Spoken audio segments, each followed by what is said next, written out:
இன்னைக்கு நம்ம பார்க்க போறது என்னன்னா ஸ்டாக் சீரீஸ்ல வேலிட் பேரந்தசிஸ். இது வந்து லீட் கோட்ல 20th ப்ராப்ளமா இருக்குது. இது என்ன சொல்ல வருதுன்னா, இப்போ இது ஒரு கொஸ்டின் என்னன்னா, இது மாதிரி ஒரு கேரக்டர் இன்புட் கொடுத்துருப்பாங்க. இது வேலிடா இல்லையான்னு நம்ம பார்க்கணும். இதோட கண்டிஷன்ஸ் என்னன்னா, எவ்ரி ஓப்பன் பிராக்கெட்க்கு எவ்ரி க்ளோஸ் பிராக்கெட் இருக்கணும். அதே மாதிரி அது ஆர்டரா இருக்கணும். இப்போ இங்க ஒரு க்ளோஸ் பிராக்கெட் இருக்குதுன்னா அதுக்கு பக்கத்திலேயே ஓப்பன் பிராக்கெட் இருக்குதுன்னா அதுக்கு பக்கத்திலேயே க்ளோஸ் பிராக்கெட் இருக்கணும். இது இல்லாம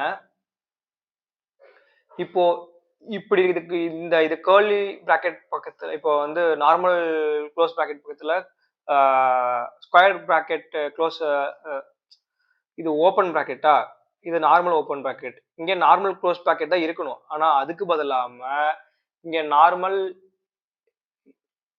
க்ளோஸ் பிராக்கெட் இல்லாம ஸ்கொயர் பிராக்கெட் க்ளோஸ்ல இருந்துச்சுன்னா இது வந்து இன்வேலிட். இங்க ஒரு க்ளோஸ் பிராக்கெட் இருந்தாலுமே நார்மல் க்ளோஸ் பிராக்கெட் இருந்தாலுமே இது இன்வேலிட். ஏன்னா இது ஆர்டர்ல கிடையாது. இப்படி இருந்தாலுமே இது வந்து இன்வேலிட் தான். ஆர்டர்ல இருக்கணும். ஓப்பன் பிராக்கெட் க்ளோஸ் பிராக்கெட் வந்து பக்கத்து பக்கத்துல இருக்கணும். அப்படி இருந்துச்சுன்னா நம்ம வந்து வேலிட் சொல்லலாம். இது வேலிட். ஏன்னா normal open bracket normal close bracket. இதுவும் வேலிட் தான். ஏன்னா இது normal open bracket normal close bracket. அதுக்குள்ள பாத்தீங்கன்னா normal open bracket normal close bracket curly open bracket curly close bracket இது கேன்சல் ஆயிருக்கும். அப்புறம் இது கேன்சல் ஆகும். அதுக்கப்புறம் இந்த அவுட்டர் லேயர் கேன்சல் ஆகும். ஃபர்ஸ்ட் இது கேன்சல் ஆகுமா? கேன்சல் ஆயிடுச்சுன்னா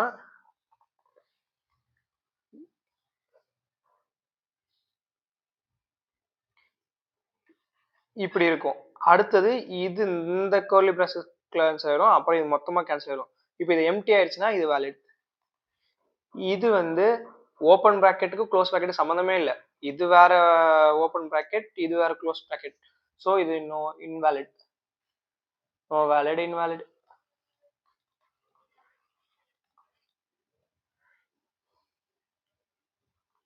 இப்போ இதுக்கு இதை எப்படி சால்வ் பண்ணலாம் அப்படின்னா, ஃபர்ஸ்ட் எப்பயும் போல ப்ரூட் ஃபோர்ஸ். அடுத்தது ஆப்டிமல். ஆப்டிமல்ல ஸ்டாக் அப்ரோச் யூஸ் பண்ண போறோம். ஏன் ஸ்டாக் அப்ரோச் யூஸ் பண்ணறோம் நெக்ஸ்ட் பார்க்கலாம். First fruit force. ப்ரூட் ஃபோர்ஸ்ல இது வந்து இந்த சொல்யூஷன் வந்து ஜாவா பீப்புளுக்கோசரம். ஓகேங்களா? சி பிளஸ் பிளஸ்க்கு நான் அப்புறமா போடுறேன். இப்போ நான் ஜாவா தான் படிக்கிறதுனால இப்போ நான் ஜாவா சொல்யூஷன் நான் போடுறேன். என்னன்னா ஃபர்ஸ்ட் கொடுத்துருக்கிற இப்போ ஒரு ஸ்ட்ரிங் லென்த் கொடுத்துருக்காங்கன்னா அந்த ஸ்ட்ரிங்ல இப்போ ஒரு ஸ்ட்ரிங் லென்த் எஸ் கொடுத்துருக்காங்கன்னு வச்சுக்கோங்க.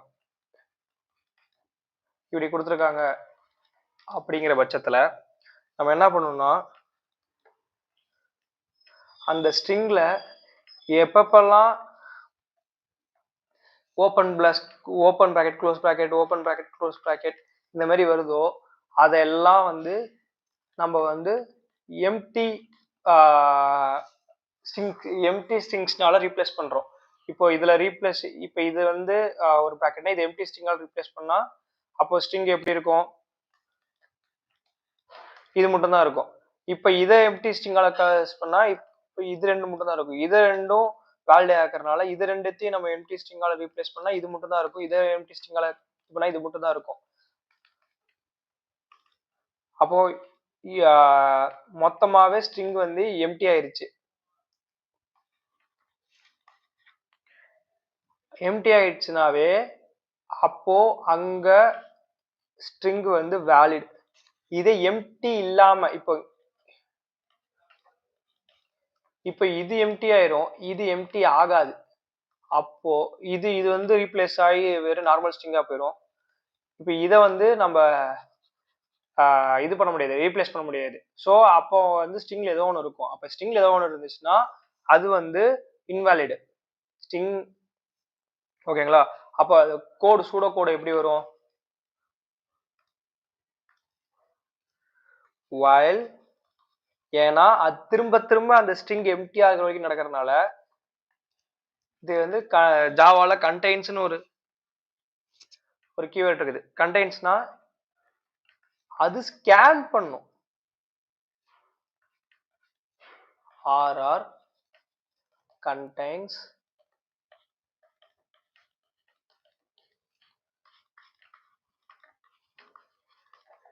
contains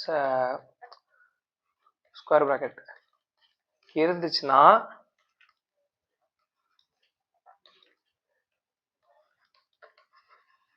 replace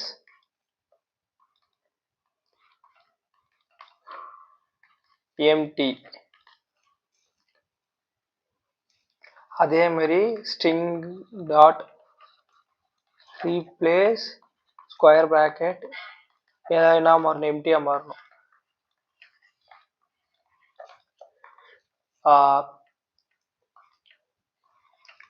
கர்லி பிராக்கெட் எம்டியா மாறணும். இப்படி எம்டியா மாறிடுச்சுன்னா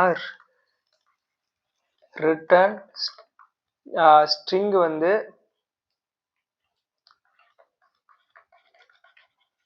எம்டியா இருந்துச்சுன்னா ட்ரூன்னு போகும், இல்லைன்னா ஃபால்ஸ்னு போகும். ஓகேங்களா? இப்போ இதோட டைம் காம்ப்ளெக்சிட்டி என்னவா இருக்கும்னா order of N square, space complexity order of N. ஏன் இங்க என் ஸ்கொயர் வந்துச்சு நீங்க கேட்கலாம். இப்போ நான் ஃபர்ஸ்ட்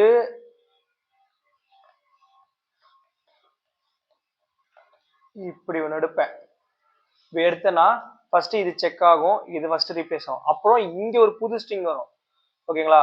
இப்போ இந்த ஃபுல் ஸ்ட்ரிங்குக்கும் இந்த ஃபுல் ஸ்ட்ரிங்கும் வந்து ஸ்கேன் பண்ணும். மறுபடியும் இது கேன்சல் ஆகும், இந்த இதுல இருந்து இது ஒரு புது ஸ்ட்ரிங்கா வரும், இது ஸ்கேன் பண்ணி இது கேன்சல் ஆகும். ஒவ்வொரு டைமுமே புது ஸ்ட்ரிங் கேன்சல் பண்ணிட்டு புது ஸ்ட்ரிங் உருவாக்கும்.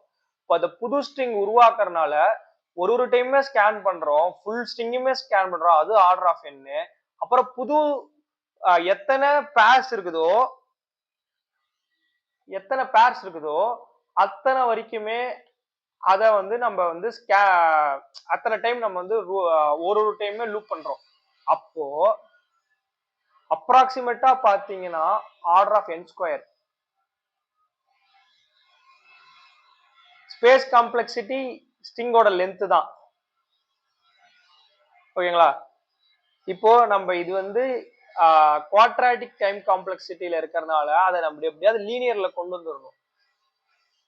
அதுக்குதான் நம்ம வந்து ஸ்டாக் பேஸ்ட் அப்ரோச் யூஸ் பண்றோம்.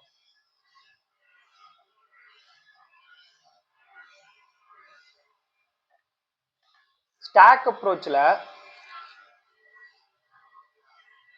இப்போ நம்ம என்ன பண்ண போறோம்னா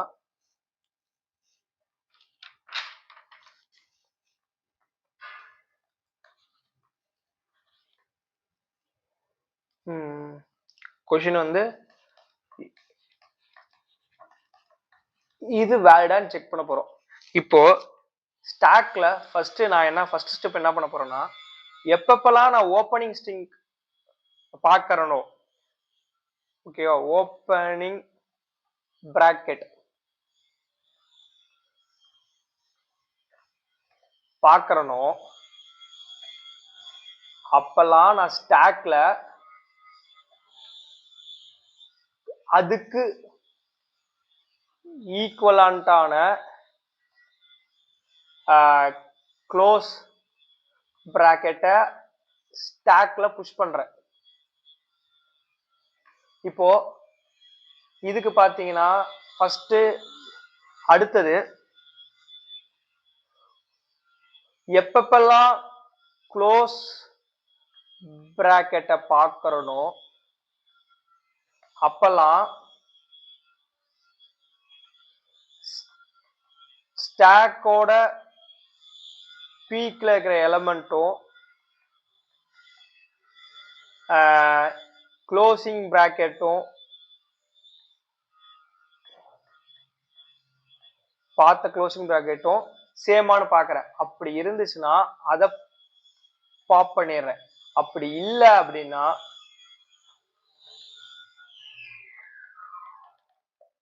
not equal to close bracket இருந்துச்சுன்னா இன்வேலிட் ஆக்கிடுறேன். இதுதான் கண்டிஷன். இப்போ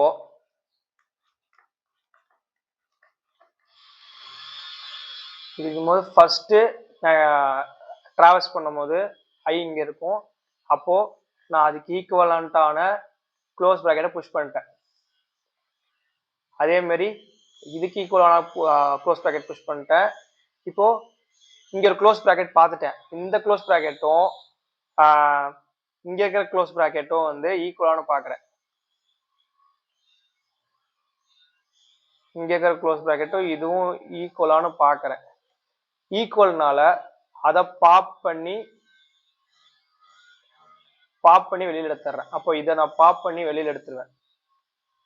அப்போ எனக்கு இது மட்டும்தான் இருக்கும். அப்போ இது போயிடுச்சு.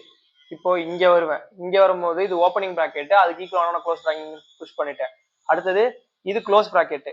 இப்போ இதுவும் ஸ்டாக்கோட பீக்ல இருக்கிற இது என்னது, இந்த ப்ராக்கெட். இப்போ இது ரெண்டும் ஈக்குவலான இருந்துச்சுன்னா இதையும் நான் இது ரெண்டும் ஈக்குவல் தானே, அப்போ இது ரெண்டுத்தையும் பாப் பண்ணிடுறேன்.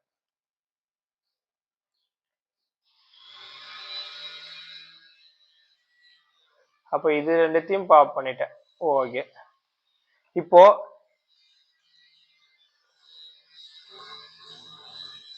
இது இப்போ கரண்டா டிராவல்ஸ் ஆகிக்கிற கரண்ட் எலமெண்ட், இது வந்து ஸ்டாக்கோட பீக் எலமெண்ட். இது ரெண்டு ஈக்குவலா, அப்போ இது ரெண்டுத்தையும் பாப் பண்றேன்.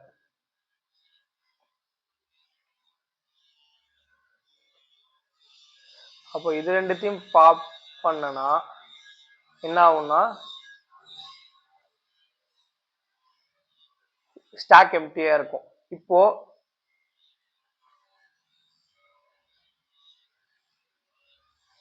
எனக்கு இங்க ஒரு ஓப்பனிங் ப்ராக்கெட் இருக்கனால அதுக்கு ஈக்குவலான க்ளோஸ் ப்ராக்கெட் புஷ் பண்ணிட்டேன். இப்போ இங்க வந்து க்ளோசிங் ப்ராக்கெட் இருக்கனால இந்த க்ளோஸ் ப்ராக்கெட்டும் இந்த ஸ்டாக்கோட பீக்ல இருக்கிற க்ளோஸ் ப்ராக்கெட் ஈக்குவலானு பார்க்குறேன். அது ரெண்டு ஈக்குவலா இருக்கிறதுனால அதையும் நான் வந்து பாப் பண்ணிட்டேன். இப்போ ஸ்டாக் வந்து எம்டி ஆகுது. அதனால இது வந்து வேலிட். இப்ப ஸ்டாக் வந்து எம்டியா இல்லாம இருந்துச்சுன்னா, ஸ்டாக் எம்டியா இல்லாம இருந்துச்சுன்னா அதே மாதிரி ஸ்டாக் எம்டியா இருந்து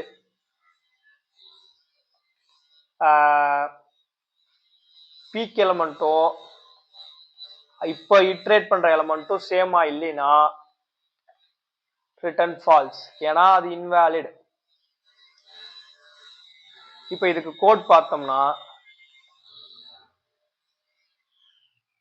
ஃபர்ஸ்ட் என்னதை ரிட்டர்ன் பண்ண போறோம், பூலியனை ரிட்டர்ன் பண்ண போறோம். பூலியன் இன்வேலிட்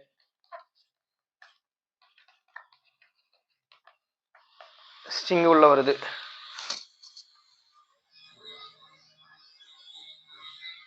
ஸ்ட்ரிங் உள்ள வந்ததுக்கு அப்புறம் ஸ்டாக் வந்து எதை ஸ்டோர் பண்ண போகுது, கேரக்டரை ஸ்டோர் பண்ண போகுது.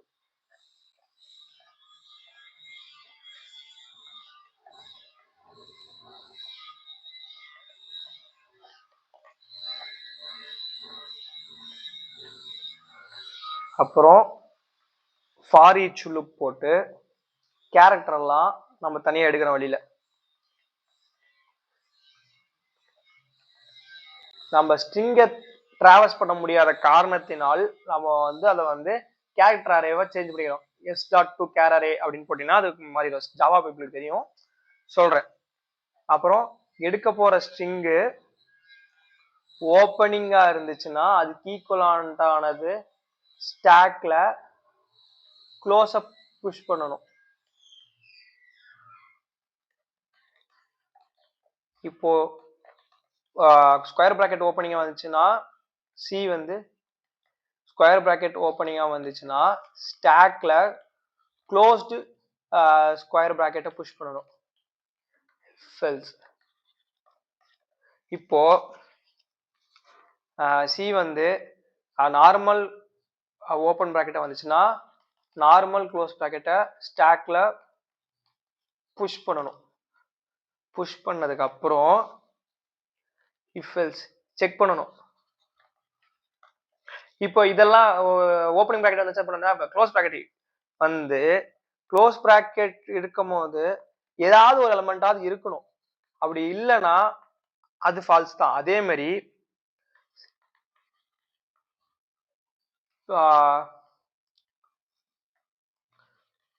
நம்ம பாப் பண்ணிடுறதுனால பீக்கு வேணா பாப்னே போட்டுப்போம். பாப் பண்ற எலமெண்ட்டும் அந்த கரண்டா டிராவல்ஸ் பண்ற எலமெண்ட்டும் நாட் ஈக்குவல் டுன்னு வந்துச்சுனாவே அப்போ அது ரெண்டுமே சேம் பேர் இல்ல. ஸோ அது வந்து இன்வாலிட். அப்போ ரிட்டர்ன் ஃபால்ஸ். அப்படி இல்லைன்னா ரிட்டர்ன் ஸ்டாக் எம்டியா இருந்துச்சுன்னா ட்ரூ, இல்லைன்னா ஃபால்ஸ். அப்போ இதுதான். இப்போ நீங்க ஏன் இங்க ஸ்டாக் நம்ம என்ன பண்ணுவோம், ஸ்டாக் பாப் பண்றதும் கரண்ட் எலிமெண்ட்டும் ஒன்னா இல்லைன்னா ஃபால்ஸ்னு சொல்லிட்டோம். ஆனா இங்க நம்ம வந்து என்ன பண்றோம், ஸ்டாக் இஸ் எம்டியா இருந்துச்சுனாலுமே ஃபால்ஸ்னு சொல்லிக்கிறோம். எப்ப க்ளோஸ் பிராக்கெட் வரும்போது ஸ்டாக் எம்டியா இருக்கக்கூடாது. அப்ப என்ன இதுக்கு வந்து எக்ஸாம்பிள்னா, இப்போ ஒரு எக்ஸாம்பிள் சொல்லணும்னா இப்படி ஒரு ஸ்ட்ரிங் இருக்குது. இப்போ ஸ்டாக் வந்து எம்டியா இருக்குது. ஃபர்ஸ்ட் ஐ வந்து ஃபர்ஸ்ட் ஸ்ட்ரிங்ல இங்க வரும்போது இதே க்ளோஸ் ஸ்ட்ரிங், இங்க ஸ்டாக் எம்டியா இருக்குது. இப்போ இதுக்கு எப்படி மேட்ச் கண்டுபிடிப்போம்? இதுக்கு மேட்சே கிடையாது. ஸோ இதுனாலதான் நம்ம இந்த இடத்துல ஸ்டாக் இஸ் எம்டியா இருந்தாலுமே க்ளோஸ் பிராக்கெட் வரும்போது ஸ்டாக் எம்டியா இருக்கக்கூடாது. அப்படி எம்டியா இருந்துச்சுனாலும் ஃபால்ஸ். அப்படி எம்டியா இல்லாம அதுக்கு ஈக்குவலன்ட் எலிமெண்ட் இல்லைனாலுமே அது ஃபால்ஸ் தான். இப்போ இதோட டைம் காம்ப்ளெக்சிட்டி, ஸ்பேஸ் காம்ப்ளெக்சிட்டி பாத்தீங்கன்னா குவாட்ராட்டிக்ல இருந்து லீனியர் டைம் காம்ப்ளெக்சிட்டி வந்துருச்சு. ஸ்பேஸ் காம்ப்ளெக்சிட்டி அதுவும் ஆர்டர் ஆஃப் n தான். ஏன்னா நம்ம ஒரே ஒரு இதுதான் யூஸ் பண்றோம், ஒரே ஒரு ஸ்டாக் தான் யூஸ் பண்றோம். அதுவுமே அந்த ஸ்ட்ரிங்கோட லென்த்துக்கு ஏற்ற மாதிரி தான் யூஸ் பண்றோம். ஸோ அது ஆர்டர் ஆஃப் n.